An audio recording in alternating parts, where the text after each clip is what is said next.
आवाज की दुनिया के दोस्तों, कल जब रमेश अपने कमरे में जब जाने लगा तो छोटू ने उससे कहा कि पापा, आपको ध्यान है तो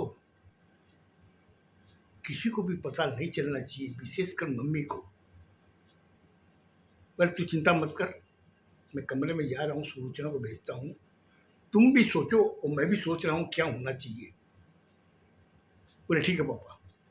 वो चला गया। तब तक सुलोचना को उसने कह दिया कि तुम जाओ बेटा, अपने कमरे में जाओ, अब मैं आ गया हूँ, अब मैं तेरी मम्मी के पास में हूँ। वो जब कमरे में सुलोचना आई तो उसने कहा क्या बात है, आप कुछ ज़्यादा ही परेशान हो, और जिस हिसाब से आप हिदायत दे रहे हो कि मम्मी को एक सेकंड के लिए भी खाली अकेला नहीं छोड़ना है, आखिर कुछ वजह तो होगी। मैं आपकी अर्धांगिनी हूँ, आप मुझे बताइए क्या बात है। मैं भी थोड़ा सतर्क हो जाऊंगी कि आखिर कोई बात है तो उसका मुझे भी ख्याल रखना पड़ेगा, तो आप बताइए। रमेश ने कहा, छोटू ने कहा कि सुलोचना मेरे पास में बैठ। उसको बैठाया। बैठाने के बाद उसने कहा कि मैंने पापा को बता दिया है, अब तुम्हें भी बता रहा हूँ, तुम भी ध्यान रखना कि ये मम्मी को कान में नहीं जानी चाहिए बात। बोले बोले क्या बात है, आप डॉक्टर ने क्या बताया? बोले डॉक्टर ने कहा है कि इनके ब्लड कैंसर है। बोले क्या बोल रहे हैं आप? बोले जो डॉक्टर ने मुझे बताया वही मैं तुम्हें बताया, उसने मुझे हिदायत दी है कि ज़्यादा से ज़्यादा इनकी लाइफ 1 महीने की है। हो सकता है इसके पहले भी कोई समय भी कुछ भी हो सकता है, तो इनको 1 सेकंड के लिए भी खाली नहीं छोड़ना है। तो तुम समझ गई तो मेरी बात? बोले आपने पापा को बता दिया? बोले मुझे बताना जरूरी था, क्योंकि वो उनकी अर्धांगिनी है और मेरी मम्मी है। अगर मैं उनको नहीं बताऊंगा, अगर कुछ हो गया तो जिंदगी भर के लिए ये मुझसे नफरत करने लगेंगे कि जब डॉक्टर ने बताया था तुमने मुझे क्यों नहीं बताया। इसीलिए मैंने उन्हें सारी चीज़ बता दी है। और डॉक्टर ने विशेष कर कहा है कि मम्मी को अकेला न छोड़ा जाए।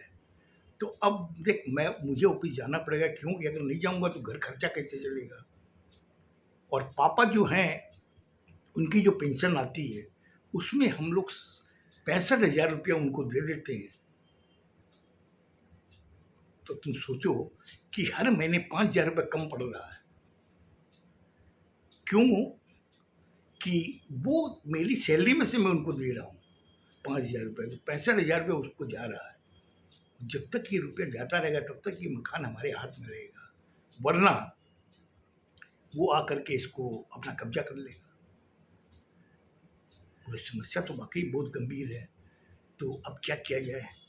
बोले मैं सोचता हूँ कि मैं राकेश को फ़ोन करता हूँ, बड़े भैया को, उनको बता देता हूँ सारी बात।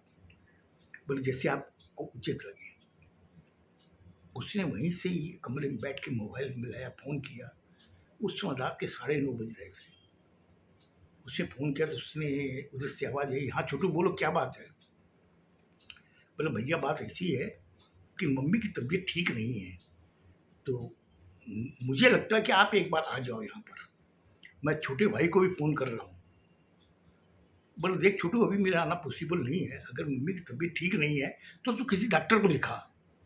और मेरा अभी आना पॉसिबल नहीं है, क्योंकि मैंने अभी नया नया काम चालू किया है, तो 1 सेकंड के लिए भी मैं निकल नहीं सकता यहाँ से। बोला भैया फिर भी आप देखो, आप घर के बड़े हो। इतना कह के उसने फ़ोन काट दिया।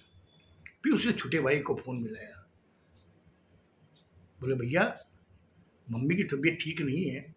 तो मैंने जब बड़े भैया को फ़ोन किया, राकेश जी को, तो उन्होंने मुझे कहा कि मैं 1 सेकंड के लिए भी फ्री नहीं हूँ, नया नया काम चालू किया है, तो भैया आप एक बार आ जाओ, अच्छा रहेगा। मुझे थोड़ा मोरल सपोर्ट मिलेगा, पापा को भी मोरल सपोर्ट मिलेगा। बोले मेरे लिए पॉसिबल नहीं छोटू। अगर मम्मी की तबीयत ठीक नहीं है तो तुम किसी डॉक्टर को दिखाओ, हॉस्पिटल में भर्ती कर दो, लेकिन मेरा आना पॉसिबल नहीं, क्योंकि मेरी नई नई नौकरी है, 1 दिन के लिए मुझे छुट्टी नहीं मिलेगी। उसने कहा देख लो, आप बड़े हो, मैंने आप मुझे इतना करनी थी, मैंने आपको कर दी, डॉक्टर ने मुझे जो बताया वो मैंने आपको बता दिया कि मम्मी की तबीयत ठीक नहीं है। वो जहाँ तक ख्याल है कि ज़्यादा दिन तक वो नहीं रहेगी। इसलिए आपसे निवेदन है, जितना हो सके आप समझ करके एक बार आ जाओ। उसने कहा कि मैं चेष्टा करता हूँ, लेकिन पॉसिबल नहीं है, फिर भी मैं चेष्टा करता हूँ। इतना कह के उसने फ़ोन काट दिया। फिर उसने तीसरे वाले को फ़ोन किया कि भैया, मैंने बड़े भैया को फ़ोन किया था, उसके बाद मैं छोटे भैया को फ़ोन किया, अब मैं आपको फ़ोन कर रहा हूँ। मम्मी की तबीयत ठीक नहीं है और मम्मी बहुत सीरियस कंडीशन में है, और जहाँ तक ख्याल है कि कुछ भी हो सकता है। डॉक्टर ने ये मुझे बताया है, तो हो सके तो आप आ जाओ एक बार। आप आ जाओगे तो पापा को मोरल सपोर्ट मिलेगा। मैं तो उनके साथ में हूँ ही, लेकिन आप अगर रहोगे, बड़े भैया रहेंगे, उससे छोटे वाले रहेंगे, तो उनको एक सपोर्ट मिलेगा।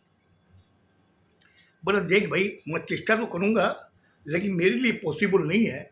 क्यों कि यहाँ पर मेरे ससुर के पास में और कोई नहीं है, वो काम बहुत ज़्यादा है, इसलिए निकलना मुश्किल है। लेकिन फिर भी मैं चेष्टा करूँगा, मैं अपने ससुर से बात करता हूँ, वो क्या बोलते हैं उसके बाद में कोई प्रोग्राम बनाऊँगा। इतना कह के उसने फ़ोन काट दिया। अब वो छोटू एकदम हताश हो गया। उसने कहा कि अब क्या होगा, अगर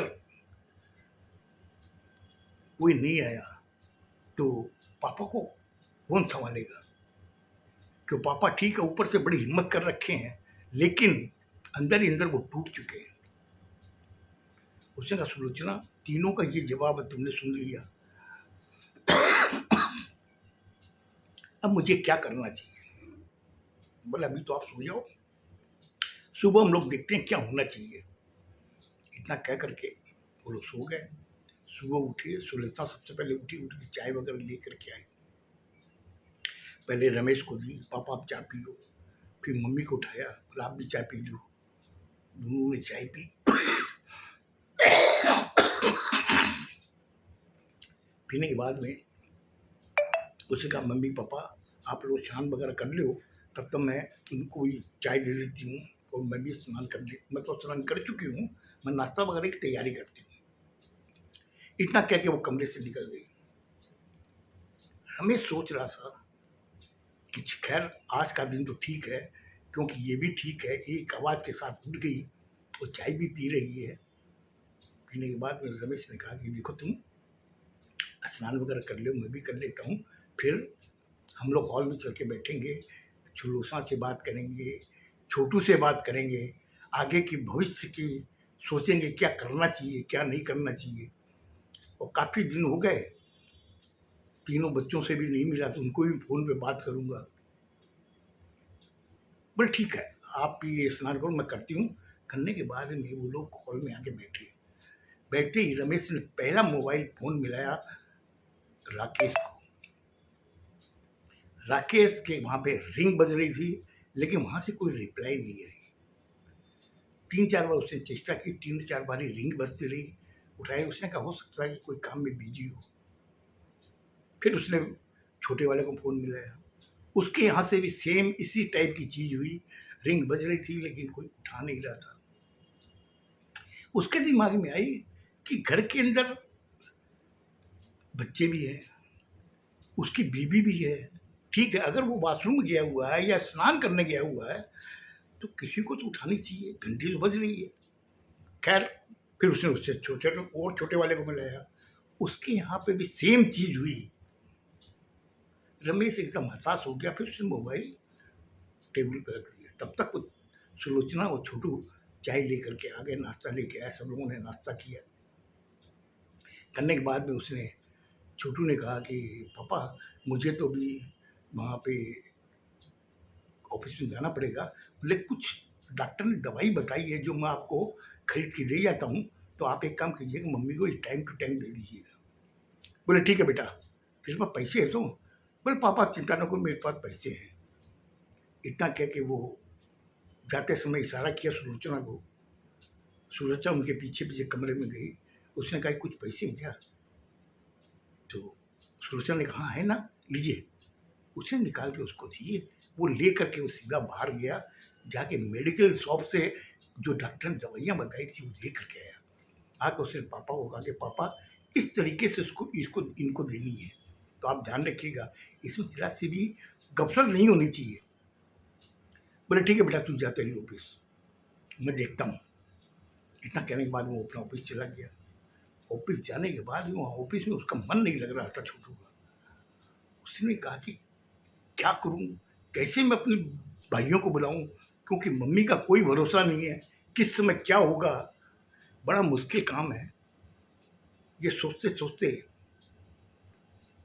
कब शाम हो गई उसे पता ही नहीं चला। वो अपनी बैग उठाया, सीधा घर की तरफ आ गया। घर जब पहुंचा तो उसे बस यही चीज लगी थी, डॉक्टर ने कहा था कब किस समय क्या हो जाएगा बोलना मुश्किल है। वो डरते डरते घर में घुसा घुसा तो देखा कि हॉल के अंदर उसकी मम्मी बैठी है, रमेश बैठा हुआ, उसके पापा और सुलोचना बैठी है, आपस में हंसी मजाक कर रहे हैं। वो जब चीज़ देखी तो मुझे बहुत खुशी हुई। मुझे इतनी हिम्मत आ गई कि अब जो भी होगा मैं सहन कर लूँगा। गुस्सा घुसने के बाद में वो भी बैठा, क्या क्या बातें हो रही है, बड़ी हंसी मजाक हो रही है। बोले सुलोचना ने एक चुटकुला सुनाया, तो उस चुटकुला सुन करके हमें हंसी आ गई, और सबसे ज़्यादा हंस रही है तेरी मम्मी। तो उसने कहा मम्मी ऐसा क्या चुटकुला सुनाया। बोले बेटा क्या बताऊँ, मुझे तो मालूम नहीं था कि चुटकुलों में भी इतनी हंसी होती है। आज इसने जिस हिसाब से सुनाया ना, मुझे बहुत हंसी आई। और इसी तरीके का माहौल मैं चाहती हूँ घर के अंदर। तो सुलोचना ने कहा कि मम्मी जी, इसी तरीके का माहौल रहेगा घर के अंदर, आप चिंता ना करो। मैं खाना ले आऊँ, अब तो ये भी आ गए हैं। बोले हाँ बेटा ले आ। मुझे लगता है आज मैंने फिर ज़्यादा टाइम ले लिया। अब इसके बाद में क्या हुआ मैं कल बताऊँगा आपको। खुश रहो, स्वस्थ रहो, धन्यवाद।